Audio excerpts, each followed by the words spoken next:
8 grade अभ्यास पुस्तिका कक्षा 8 गणित। और इसका आज हम अध्याय 5 लेंगे, वर्ग और वर्गमूल। तो ये M804 का चैप्टर है। तो इसको पहले ये जो किताब में दिया है इसको पहले पूरा अच्छे से देख के पढ़ लीजिए, ठीक है ना। तो एक रीडिंग हो जाए, इसके बाद ये रहा यहाँ पर पेज 29 पर है, ठीक है। इसके बाद आते हैं दूसरा पन्ना और ये 30 पेज पर है। यहाँ पर जो दिया है इसको भी पढ़ लीजिए। वर्ग संख्याओं के गुणधर्म, ये जो वर्ग दिए हुए इनका इस्तेमाल करेंगे, ठीक है। तो ये सारी चीज़ें यहाँ पर दी हुई हैं, इनको भी पढ़ लीजिए। हाँ, ऐसे ये पूरा पढ़ लीजिए, ये 30 पेज। अब इसी तरह ये इसका 31वां पेज है, ये रहा ये। तो ये 31वां पेज, और जैसे ही ये पेज ख़त्म होता है आप यहाँ पर आ जाएंगे अब ये प्रश्नों की संख्याओं पर। तो यहीं से हमें शुरू करना है। तो प्रश्नों को पढ़कर दिए गए विकल्पों में से सही उत्तर चुनकर लिखिए और सामने दिए गए घेरे को भरिए, ठीक है। तो भर देते हैं जी। पहले देखिए कि पहला दिया हुआ है प्रश्न नंबर की संख्या पैटर्न 1, 4, 9, 16, 25 और 36।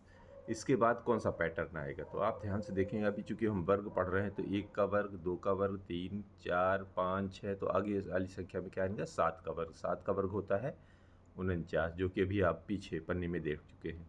तो ये 49 ये कहाँ पर है, सी में। तो सी में आप गोला लगा लीजिए। इसके बाद आते हैं प्रश्न क्रमांक 2।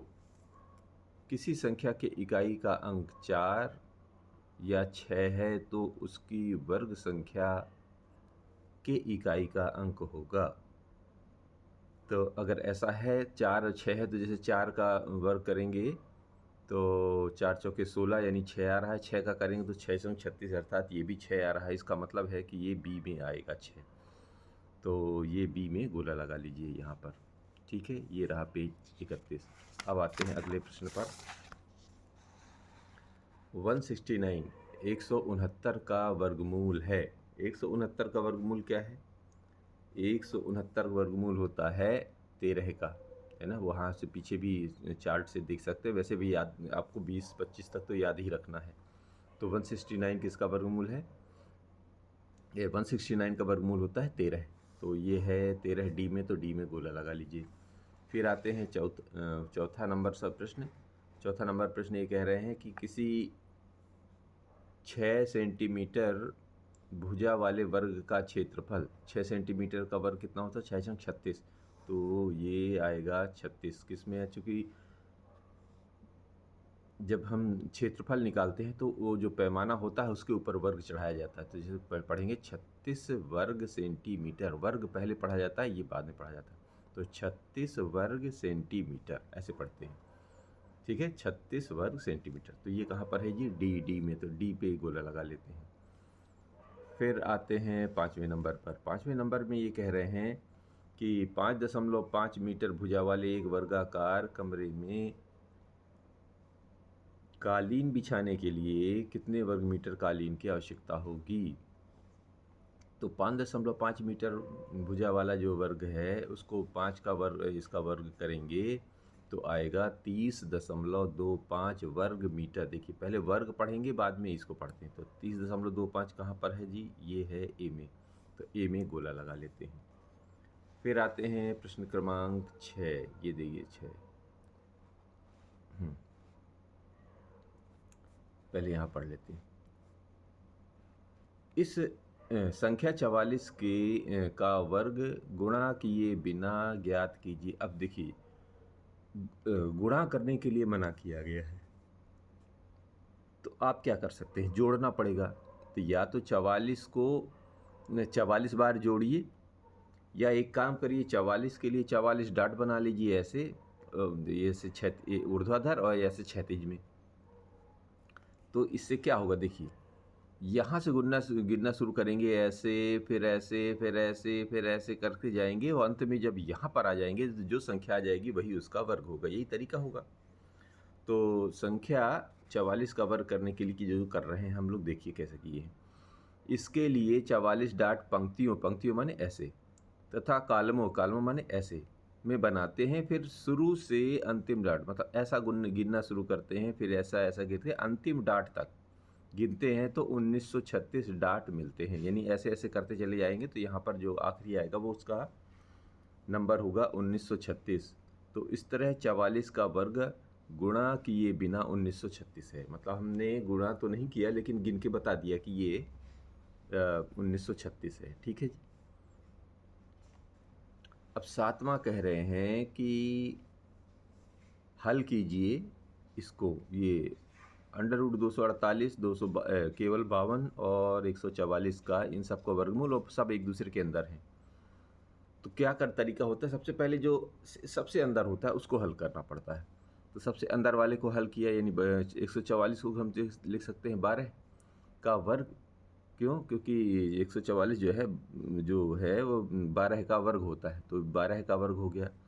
तो अब ये जो वर्गमूल हटेगा तो वर्ग के साथ हट जाता है, तो ये बन जाएगा 12। अब 12 और 52 को जोड़ देंगे तो 64। अब 64 किसका होता है? 8 का वर्ग। अब इसका भी वर्गमूल ले लीजिए तो ये वर्गमूल और ये 2 हट गया, यानी वर्ग की संख्या हट गई, तो बचा 8। इसको इसमें जोड़ दीजिए तो ये बन गया 256। अब 256 किसका होता है? 16 का। अब इसका भी वर्गमूल लेंगे तो ये दोनों हट जाएंगे। इसका मतलब ये टोटल का हल हुआ 16 है। बात समझ में आ रही है? अब आते हैं प्रश्न क्रमांक 8। पाइथागोरस त्रिक लिखिए जिसका एक सदस्य 12 है। तो पाइथागोरस त्रिक आपको याद रखना है कि ये जो सूत्र होता है m² - 1 2m और m² + 1, ये पाइथागोरस का त्रिक का सूत्र है। तो त्रिक का एक सदस्य 12 है। आप क्या करेंगे? 2m बराबर 12 मान लेते हैं। ठीक है, क्यों? क्योंकि हल करने में सीधा m का मान निकल आता है, क्योंकि हम m चाहिए तब तो आगे भरेंगे। तो m एक सदस्य 12 है, तो हम मान लेते हैं यहाँ पर जो लिखा है तो यहाँ पर लिख दिया त्रिक का एक सदस्य 12 है। अब इसको हल कर देते हैं आगे। कैसे करेंगे ये देखिए कि 2m की जगह बराबर 12 ले लेते हैं तो m के मान आ जाएगा 6। यानी अब पहला सदस्य क्या होता है? m² - 1। तो अब 6 का वर्ग -1 अर्थात ये 36 में से, ये 6 का वर्ग 36 में से 1 कम करेंगे 35। इधर देखेंगे m² - 1, तो m² मतलब 6 का वर्ग धन 1, तो ये आ जाएगा जी 6 का वर्ग होता है 36, 36 धन 1 अर्थात 37। तो पाइथागोरस त्रिक कितना आ गया? 12 तो पहले से दिया था, और 35 और 37 ये हमने निकाल लिया, तो तीनों हो जाएंगे 35, 12 और 37। ये पाइथागोरस त्रिक बन गई। अब आते हैं अभाज्य गुणनखंड विधि से दी गई संख्याओं के वर्गमूल ज्ञात कीजिए। अभाज्य गुणनखंड विधि तो समझ ही चुके हैं। इसको इस तरह पहले अभाज्य गुणनखंड निकालते हैं तो ये 1296 यानी 1296 का हम वर्गमूल निकालेंगे तो 2 से शुरू करेंगे, क्योंकि ये सारे अभाज्य आते हैं संख्याएं इधर। ठीक है ना? अभाज्य गुणनखंड मतलब इधर जो संख्याएं आती हैं वो अभाज्य संख्याएं आती हैं। तो ये हल किया तो 648, यहाँ 324, फिर इधर से 162, फिर इधर से 81, फिर इधर 3 से 27, फिर 3 से 9, 3 से 3, 1 बन गया। अब क्या किया जाता है, इसको इधर वर्गमूल का चिन्ह लगाएंगे और ये जितनी संख्याएं यहाँ से यहाँ तक आई हैं वो इनको यहाँ पर हम प्रदर्शित कर देते हैं। ठीक है, और वर्गमूल का चिन्ह लगा देते हैं। फिर जोड़े बना लेते हैं, यानी इसका जोड़ा तो 2 का घात 2, इसका जोड़ा 2 की घात 2, इसका जोड़ा 3 की घात 2, इसका जोड़ा 3 की घात 2। ठीक है, अब जब जैसे ही वर्गमूल हटाते हैं तो सारे के सारे वर्ग हट जाते हैं, यानी अंक कितना बचेंगे? 2 2 3 3, 2 2 3 3, इन सब का गुणा कर दीजिए, आ गया 36। यानी 1296 का वर्गमूल अभाज्य गुणनखंड विधि से आ गया 36। अब इसी में 289 का ले लीजिए, 289 क्या होता है? 289 सिर्फ 17 से ही जाता है, यानी अभाज्य उसके पहले कटता ही नहीं किसी से, कि यानी कि 289 खुद अभाज्य संख्या 17 का वर्ग है। यानी कि 289 का वर्ग निकालेंगे, वर्गमूल निकालेंगे तो ये केवल ऐसे आएगा। तो 17 का सीधे लेंगे, क्योंकि हम याद कर चुके हैं। नहीं भी याद करेंगे तो आप ट्राई करेंगे तो 17 के पहले कटता ही नहीं। तो ये 2 तो 17 आ गए, तो ये वर्गमूल का चिन्ह लगाया तो ये हट गए, तो ये बन गया 17 है। अब 10वां ले लेते हैं। वह सबसे छोटी संख्या ज्ञात कीजिए जिससे 600 को भाग देने पर वह पूर्ण वर्ग संख्या बन जाए। तो 600 को देना है, 600 का पहले अभाज्य गुणनखंड निकाल लीजिए। तो इसमें देखेंगे 2 2 2 3 3 2 2 2 और फिर 3 5 5। ठीक है, तो 2 का जोड़ा बन गया, 5 5 का जोड़ा बन गया, 2 और 3 एक एक जोड़े बाकी रह गए हैं। तो अब इसको लिखने का तरीका क्या है? जो चीज जिसका जोड़ा नहीं बन जाए वही संख्या से भाग दें तो बाकी चीज पूर्ण वर्ग बन जाएगी। तो देखो क्या लिखना पड़ेगा कि 600 के अभाज्य गुणनखंड में 2 गुणे 3 यानी इसका और इसका बराबर, यानी 6 का जोड़ा नहीं बन रहा है, अतः वह सबसे छोटी संख्या 6 है ना भाई। जिसका नहीं बना वही संख्या तो शेष है। तो क्या करना है, वह संख्या 6 है जिससे 600 को भाग देने पर वह पूर्ण वर्ग बन जाएगी। अब 600 को भाग देंगे, 600 में 6 का भाग दे देंगे तो कितना आएगा 100, और 100 किसका पूर्ण वर्ग संख्या होती है 10 का, 10 दशमलव 100 होता है। तो इस तरह ये पूर्ण वर्ग बन जाती है। ठीक है ना। तो हमको कितना लिखना था, संख्या भर लिखनी थी, तो वो संख्या थी 6। और पूर्ण वर्ग कैसे बन रही, 600 हम भाग देंगे 6 का तो 100 बना, और 100 का वर्ग ही क्या होता है, 100 का वर्ग वर्गमूल 10 होता है। ठीक है। अब भाग विधि से 625 का वर्गमूल ज्ञात कीजिए। तो 625 का वर्गमूल विधि ऐसा होता है, इसमें ऐसा चिन्ह लगा देते हैं,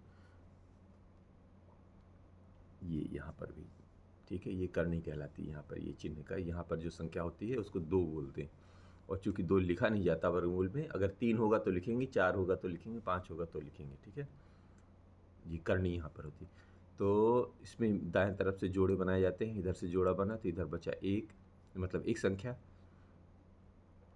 तो इसको भाग देते हैं वर्ग संख्या से। ठीक है ना। तो 2 दूनी 4, यहाँ पर 4 आया तो इससे घट गया 2, अब 4 इधर से भी जुड़ भी जाता है। अब यहाँ पे देखते हैं कितनी बार जाता है, तो यहाँ पर 5 बार गया, तो 5 पच्चे 25, 5 चौके 20, 2 22, ये पूरा कट गया। ये जो संख्या आती है वही इस संख्या का वर्गमूल होता है, वर्गमूल। ठीक है, सीखे, ये बात समझ में आ रही है। अब 12वां प्रश्न ये कह रहे हैं कि वह सबसे छोटी संख्या ज्ञात कीजिए जिससे 200 को गुणा करने पर वह पूर्ण वर्ग संख्या बन जाए। ये 200 है, तो 200 को इधर गुणा करेंगे तो पहले तो इसका अभाज्य गुणनखंड निकाल लीजिए। तो ये रहा 200 और इसके अभाज्य गुणनखंड होते हैं,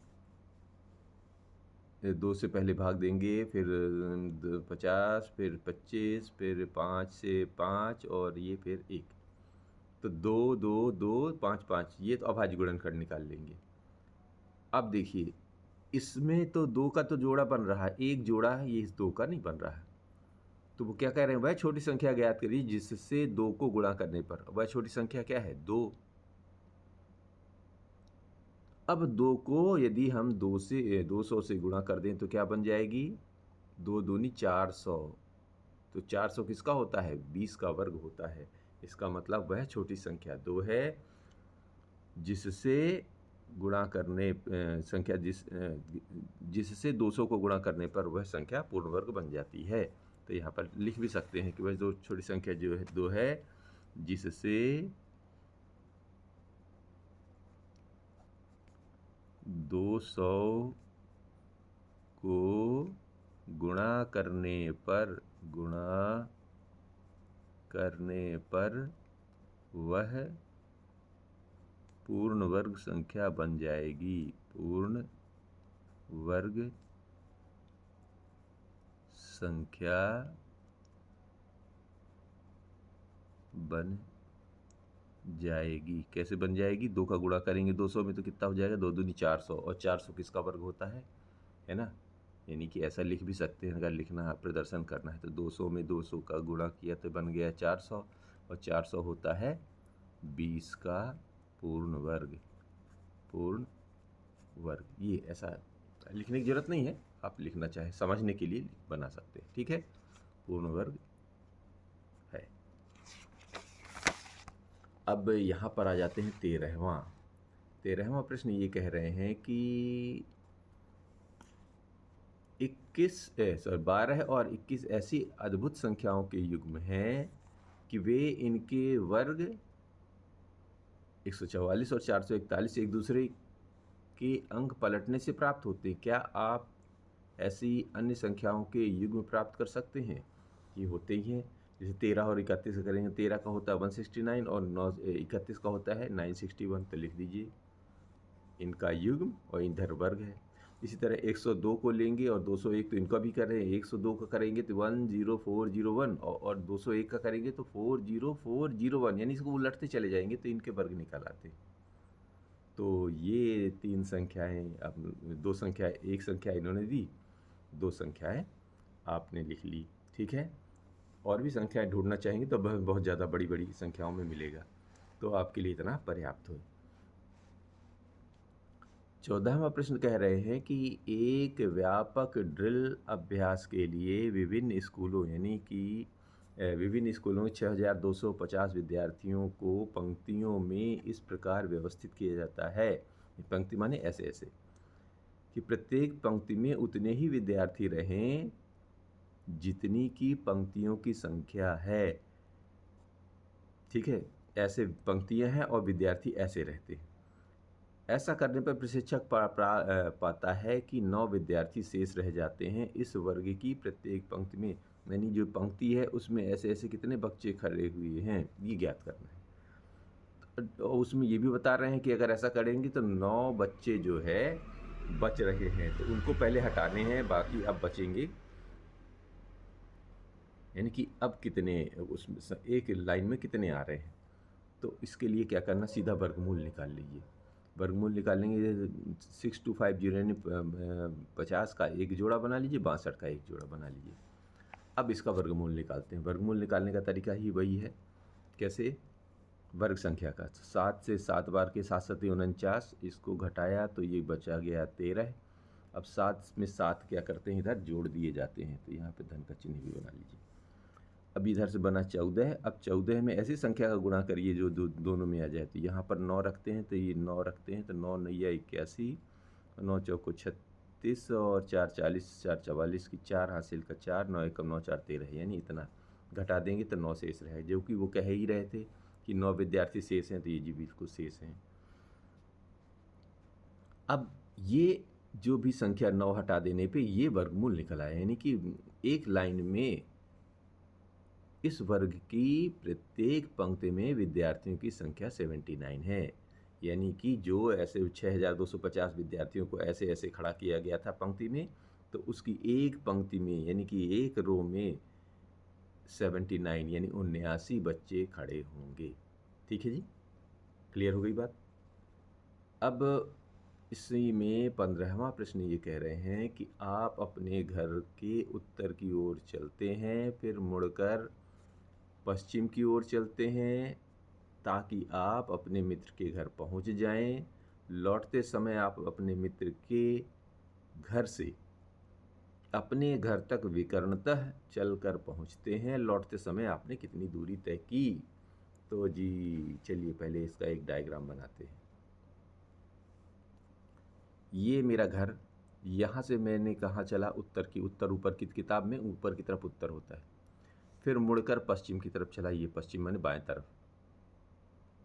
अब फिर यहाँ पर मैं उस मित्र का घर मिला, फिर वो क्या कहता है, डायगोनल, डायगोनल माने विकर्णता है, विकर्णता है यानी डायगोनल, ऐसे चल रहा है। तो यहाँ से अपने घर तक पहुँच गया। तो देखते हैं, चूँकि ये जैसे चलते हैं तो ये यहाँ पर हम जिस तरीके से चले हैं, इधर गए फिर इधर गए फिर इधर गए, तो ये एक प्रकार का समकोण, यानी कि समकोण त्रिभुज बनाया हमने।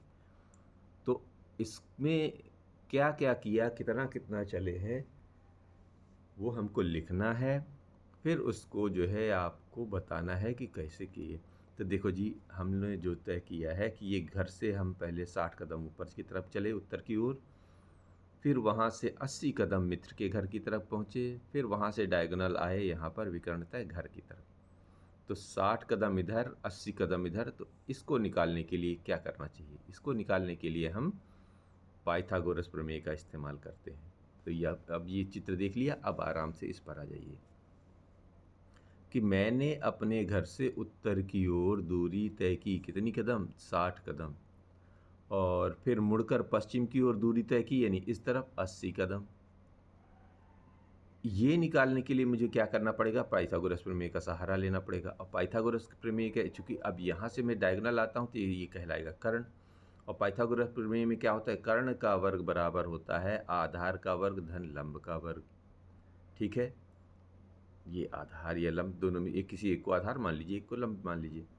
तो आधार यहाँ पर चूंकि मैंने 80 लिया है तो 80 आधार हो गया, और लंब कहना गया जो सीधे सीधे चले थे वो हो गया 60 का वर्ग। तो 80 का वर्ग और 60 का वर्ग निकाल लीजिए। 8 का वर्ग होता है 64, तो 2 जीरो, 6 का वर्ग 36, 2 जीरो, दोनों को जोड़ दीजिए तो आ गया 10,000 कदम। चूँकि कदम मैंने दूरी नापी है तो कदम ही लिखना है पड़ेगा अपने को। फिट लिखते तो आप फिट लिखना पड़ता, मीटर लिखते तो मीटर में लिखना पड़ता। ठीक है जी, सेंटीमीटर लिखते तो सेंटीमीटर, या गज लिखते तो गज में लिखना पड़ता।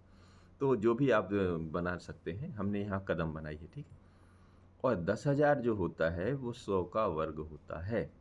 तो कर्ण बराबर हो गया 100 का वर्ग, तो वर्ग हटाते हैं यानी कि दोनों का वर्गमूल ले लेते हैं, तो कर्ण बराबर आ जाएगा 100 कदम। अर्थात मैंने मित्र के घर से अपने घर की दूरी जो तय की वह तय की 100 कदम। ये बात समझ में आ रही है? तो ये रहा अध्याय 5।